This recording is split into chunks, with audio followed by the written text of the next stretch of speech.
ప్రార్థనతోని పాటలతోని అదే విధముగా వాక్య పఠనం ద్వారా వాక్యాన్ని వినడం ద్వారా అదే విధముగా ప్రభు వల్ల కార్యక్రమంలో మనము ఏం చేస్తామంటే ఈ సహవాసం నందు పోవడానికి ప్రయత్నిస్తాము.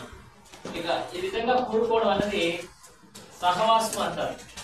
ఏమంటారండి? సహవాసం అంటారు. మనకి అనేక సహవాసాలు తెలుసు,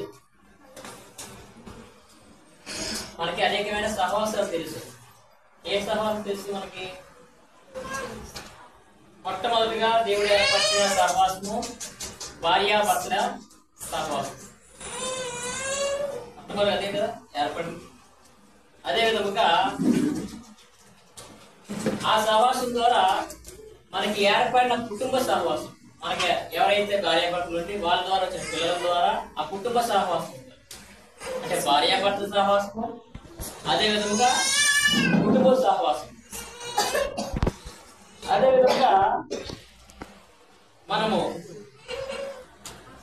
బ్రతుకుటకు, మన జీవన విధానం కొనసాగించుటకు మనము ఉద్యోగ రీత్యా కానీ పరిచయ ప్రదేశాల్లో కానీ ఆ సహవాసాన్ని పొందుతాం.